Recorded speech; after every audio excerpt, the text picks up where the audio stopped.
Thank you. Thank you.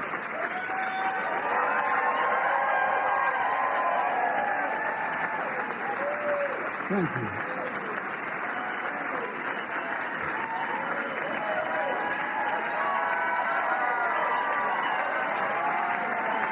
Thank you, thank you, thank you, really. Thank you. Please. Please. Thank you, Mr. Ambassador.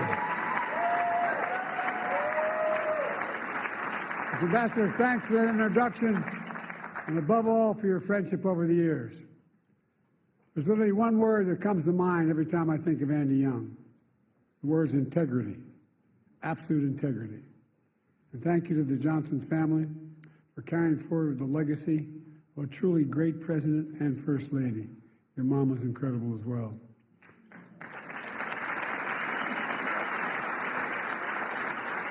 The same goes to Mark Upgrove, president of the LBJ Foundation. It's great to be back here. I thank you all and distinguished guests gathered here today.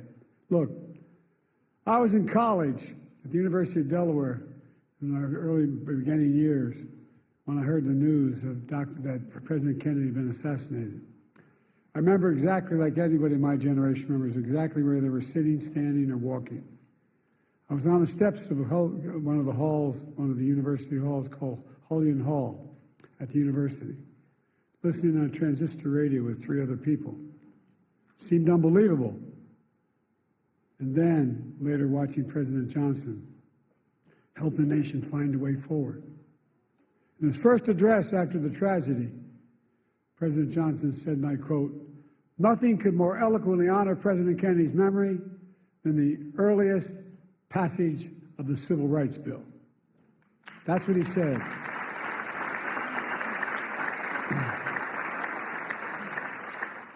As a kid coming up, I always admired President Johnson for his public service, whether it was a school teacher in South Texas, master of the United States Senate, historic vice president and president.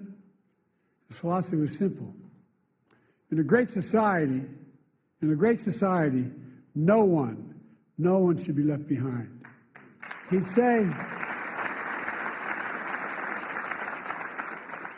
it's time for us to come to see that every American gets a decent break and a fair chance to make good.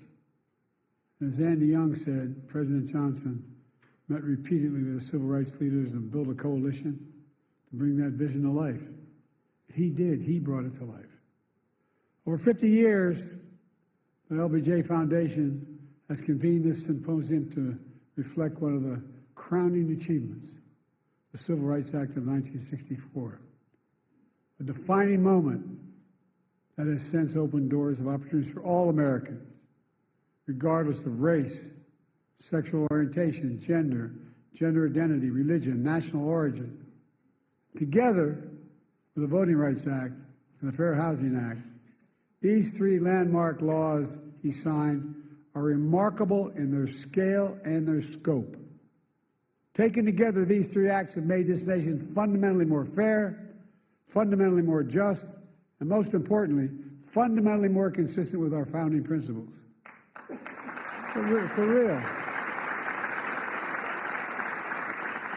And we're a better nation because of them. We must be clear. Their work, our work, is not done. It's not done. We do not celebrate these laws as part of our past, but as critical components of our future. President Johnson understood what President Lincoln understood in his own time, that the courts would determine the scale and scope of our laws. Over 100 years after the Emancipation Proclamation, President Johnson vowed, in his words, to do this job that Lincoln started, by challenging the court to live up to its constitutional responsibility. He did that by nominating Thurgood Marshall as the first black justice of the Supreme Court.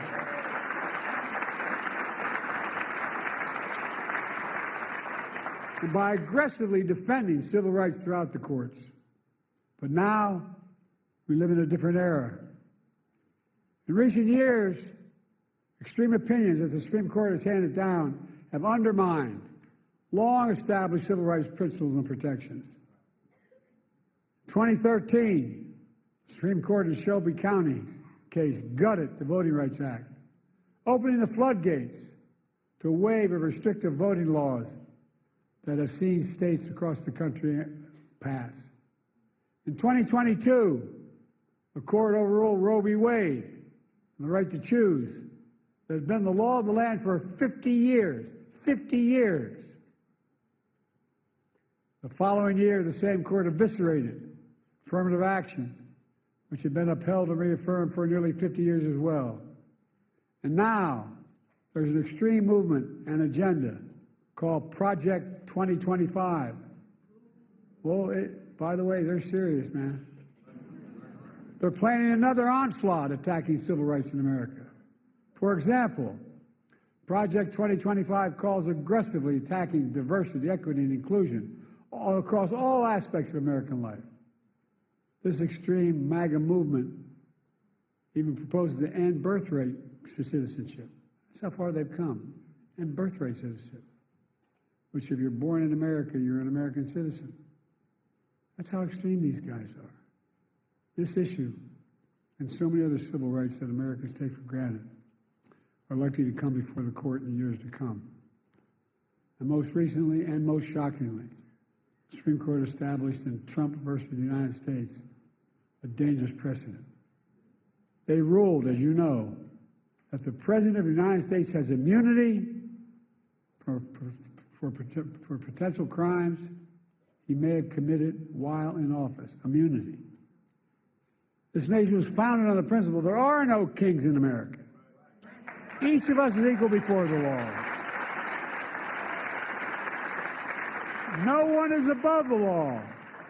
And for all practical purposes, the court's decision almost certainly means that the president can violate their oath, flout our laws, and face no consequences. Here's what Justice Sotomayor, Supreme Court Justice, wrote in her dissent, and I quote, "Under the majority's reasoning, the president now will be insulated from criminal prosecution. Orders a Navy SEAL team seeks to assassinate a political rival. Immune. Organizes a military coup to hold on to power. Immune. Takes a bribe in exchange for a pardon. Immune. In every use of official power, the president is now a king above the law." Just what Justice Sotomayor wrote in her dissent. Folks, just imagine what a president could do in trampling civil rights and liberties given such immunity.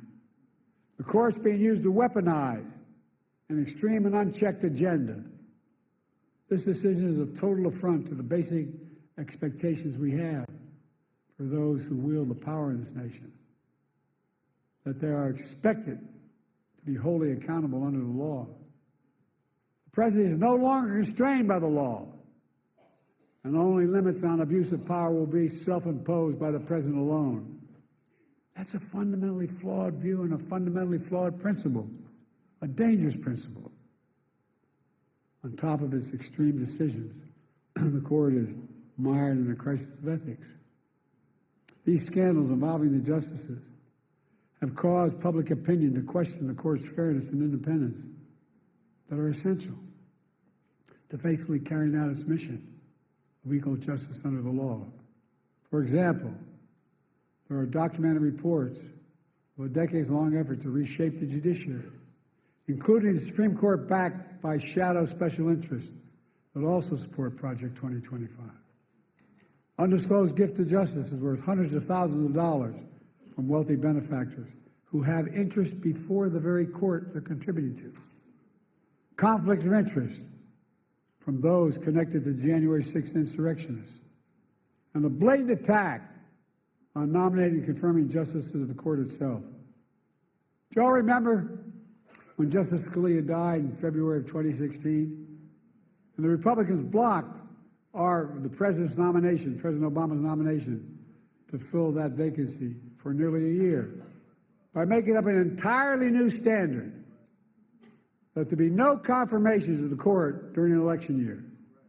But then, When Justice Ginsburg died in 2020, Republicans rushed through the President Trump's nominee at the very same time votes were being cast in an election that Trump would lose. It's outrageous.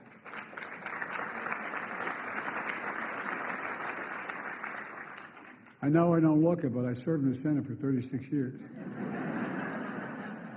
including as chairman and ranking member of the Judiciary Committee. I've been told that I've overseen more Supreme Court nominations as senator, vice president, and president than anyone in history, anyone alive today, I should say. I have great respect for our institutions and the separation of powers laid out in our Constitution. But what's happening now is not consistent with that doctrine of separation of powers. Extremism is undermining the public confidence in the court's decisions. As soon as I came to office, I convened a bipartisan presidential commission on the Supreme Court of the United States, comprised of leading constitutional scholars, both liberal and conservative, to provide recommendations on potential reforms to the court. I've been careful in these deliberations because these are serious, serious decisions. In the face of increasing threats to American democratic institutions, I used the Commission's analysis, and today I'm calling for 3 bold reforms to restore trust and accountability to the court and our democracy. As the press shouted to me as I got off Air Force One, the Republican Speaker of the House said, whatever he proposes is dead on arrival. Well, I think his thinking is dead on arrival.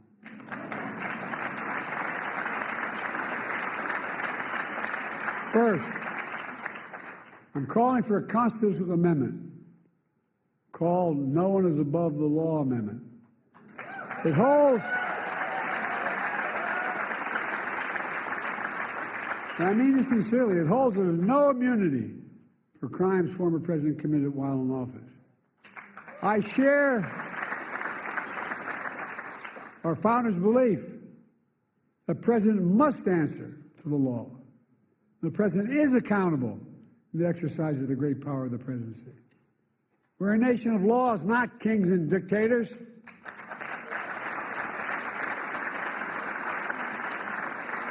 The decision can be boiled down to the title of one case, Trump versus the United States. The court asserted it was making a ruling for the ages. That isn't true. The court made a ruling for one, a former president. No other president in our history has asked for this kind of immunity for criminal actions. And no president, no former president, not me, not one, has and should have been given any exception to this with such immunity. The second thing I'm asking for, we've had term limits for presidents of the United States for nearly 75 years after the Truman administration. And I believe we should have term limits for Supreme Court justices of the United States as well.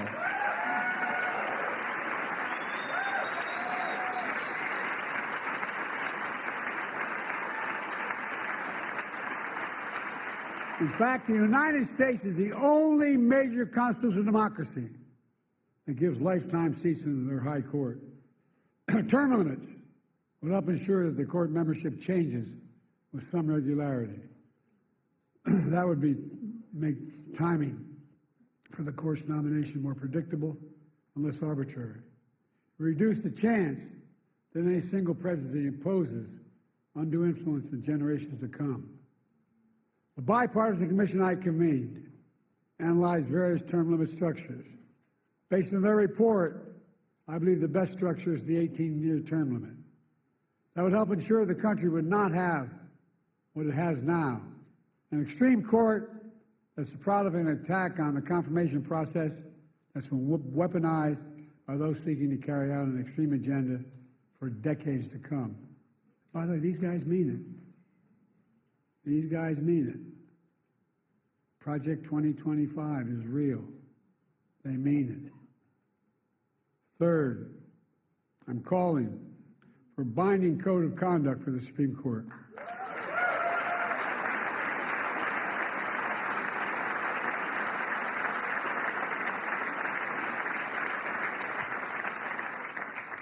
Supreme Court's current ethics code is weak and, even more frightening, voluntary.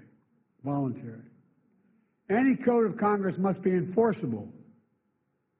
Under the reform I propose, justice would be required to disclose gifts, refrain from public political activity, recuse themselves in cases in which they or their spouses have a financial or other conflict of interest.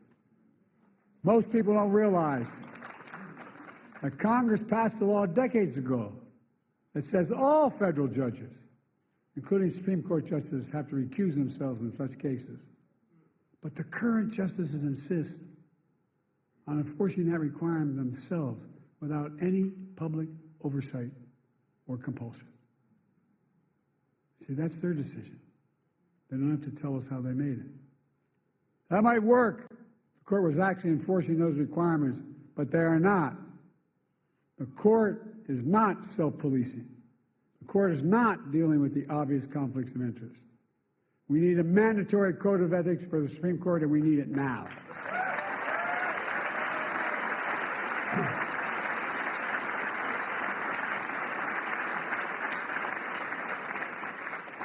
My fellow Americans, based on all my experience, I'm certain we need these reforms.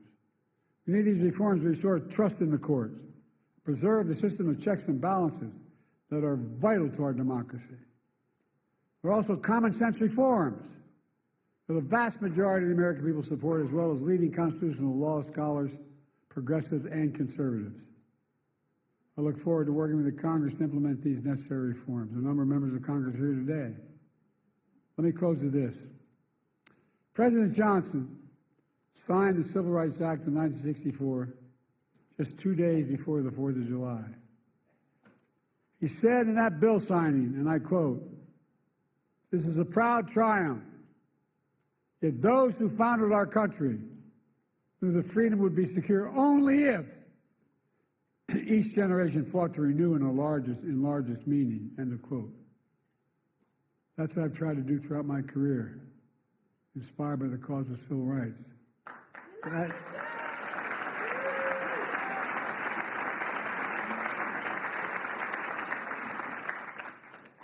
That's what got me involved initially. My state was a state that was segregated by law. We were one who, only reason we didn't fight in the side of the South, we couldn't get there. I'm serious. What motivated me to be a public defender, a county councilman, I'll never forget, I had a good job with a big trial firm.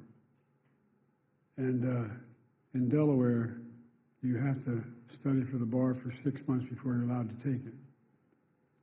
And in the meantime, while I was studying for the bar, that's when Dr. King was assassinated. We're the only state in the nation, city in the nation, that had the military stationed on every corner with drawn bayonets for 10 months, insisting, because we had a very conservative Democratic governor. In those days, when the Democrats won, they could choose to be part of the Southern Governors or the Northeast Governors Conference.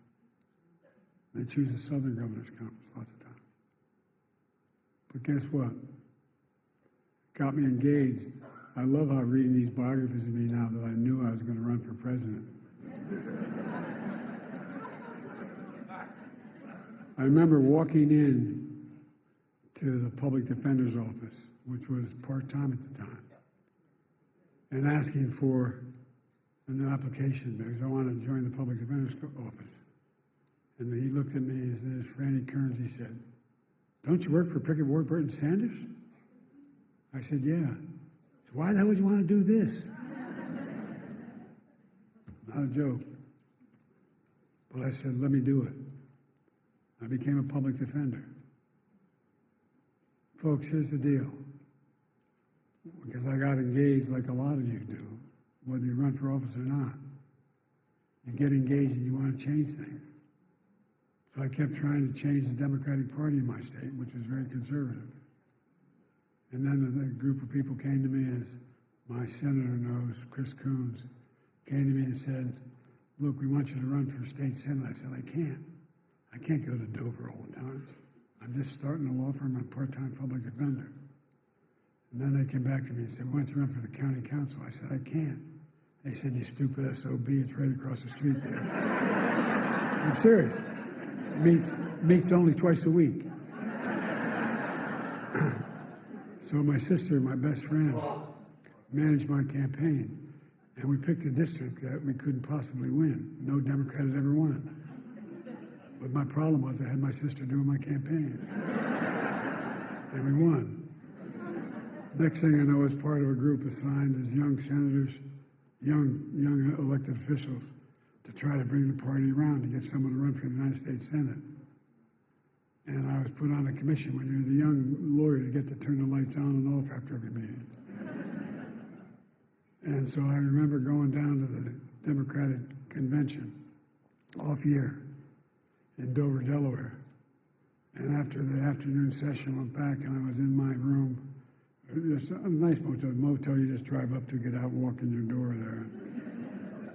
And you know, an 8x10 bathroom, a shower, and a stall.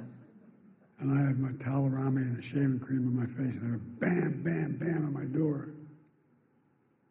And I thought it was the guys that came down with. The guy was had a talk show named Bob Cunningham, was a big civil rights guy, and two others. So I thought of them. I walked, opened the door. There was a former governor, former Supreme Court justice, swear to God, the state chairman, and the former congressman. And they said, we just had dinner. I said, I'm sorry, gentlemen. I walked in, I ran to the bathroom, shake the shave grip, thinking I could put something on there with anything here. I walked back out with a towel. I'm standing against a nail, a desk nail of the wall, and they're on the beds that are nailed, the headboards are nailed to the wall. Four of them sitting across. I said, Joe, we were thinking, you should run for the United States Senate. I said, gentlemen, are you serious? And they went on and made their case. I hope all of you had a professor as enlightened as mine. I had one professor named Dr. Ingersoll, my political philosophy professor, at the University of Delaware, which was between Dover and where I was going home. So I called him, I could stop by and see him. And I said, what do you think I should do? He said, Joe, remember what Plato said? I'm thinking, what the hell did Plato say? Seriously. So Plato said, the penalty good people pay for not being involved in politics is being governed by people worse than themselves. I went home and spoke to my deceased wife. She said, look, Joe, you're working 40 hours a week trying to set up a law firm, and you're working 40 hours a week as a public defender. Get in or get out. Next thing you know, I was running. We won by Nixon won my state by 60% of the vote. We won by a staggering 3,800 votes. My point is,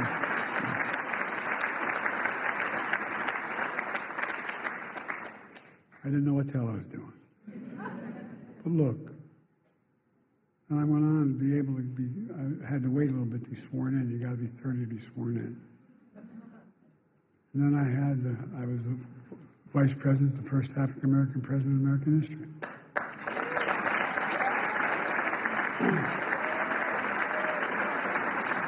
Now I'm president to our first woman vice president.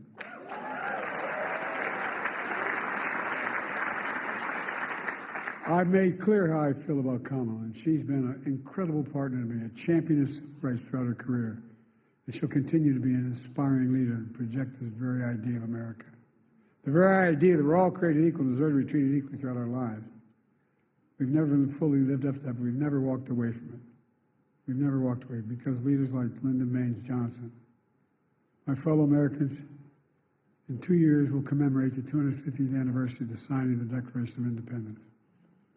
That July 4th of 2026 will be a moment not only about our past, but about our future. Imagine that moment and ask yourself, what do we want to be? We can and must be protected and expand our civil rights in America. We can and must prevent the abuse of presidential power and restore faith in the Supreme Court. We can and must strengthen the guardrails of democracy. We must have to remind ourselves who we are. We're the United States of America. And there is nothing beyond their capacity. Nothing when we do it together. So let's stay together, and God bless you all.